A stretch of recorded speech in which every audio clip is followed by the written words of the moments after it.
In the cradle of civilization, a city of legend stood Babylon, proud, splendid, feared. For centuries it was the jewel of Mesopotamia, the throne of kings, the center of gods, yet the Lion of Babylon, mighty and revered, would one day fall. What storm approached those walls? What ambition dared shatter temples and topple thrones? This is the story of the siege when iron met mud brick, when names turned to ash, when the lion lay slain. Babylon lay between the Tigris and Euphrates, in lush alluvial plains. Under Nebuchadnezzar II, reigned to 605–562 BCE. It was a center of Babylonian culture, law and religion, worshipping Marduk and Ishtar, priding itself on empire and sophistication. But Babylon's power waxed and waned. In the 7th–6th centuries BCE, the Neo-Babylonian Empire asserted dominance over former Assyrian lands. Emboldened, Babylon grew, absorbing territories but also earning enemies: Persia under Cyrus the Great, Medes and others who eyed its wealth. Cyrus of Persia was a model of ambition and strategy.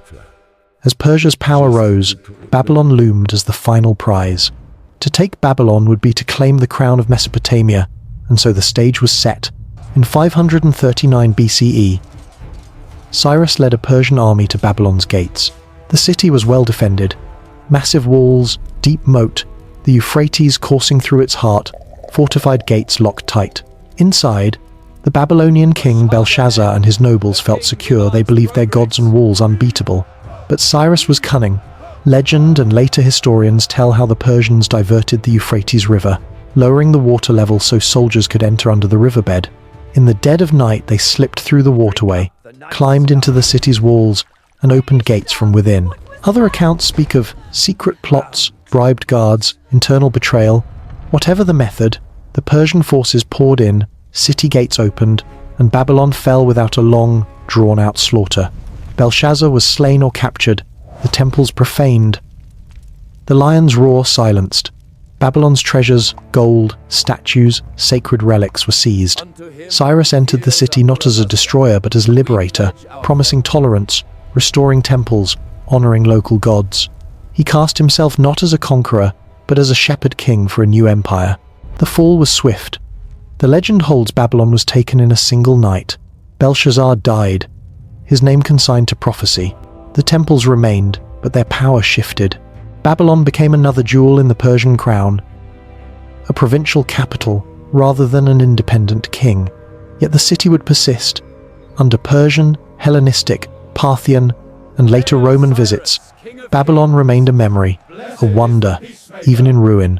Generations would walk its streets, marveling at faded reliefs, broken walls, hollowed ziggurats, and whispering legends of past glory. The Siege of Babylon stands at the juncture of myth and history. It marks the twilight of Babylonian independence and the dawn of Persian ascendancy. It shows that might alone does not always prevail. Cunning, strategy, and flexibility may decide a city's fate. Cyrus's conquest became a model of empire, to conquer but also to integrate. He permitted local customs, honored gods, allowed native elites to retain status, so long as they accepted Persian overlordship. This policy would define Persian rule for centuries. Babylon's memory, though broken, lived on. In scripture, in literature, in legend, Babylon became a symbol of decadence, judgment, and the shifting wheel of empires. Its ruins, excavated many centuries later, tell us of its engineering, astronomy, art, and culture. The lion fell not only because of steel, but because of strategy. The fall of Babylon reminds us, empires may endure by walls, gods, and traditions, but they perish when they believe they are unassailable. Power must be matched by wisdom, ambition moderated by flexibility, and fear tempered by respect. So, listen for the echo of iron beneath footfall, see the scarred walls in fading light, and remember, even the greatest lions may one day yield to time's patient siege.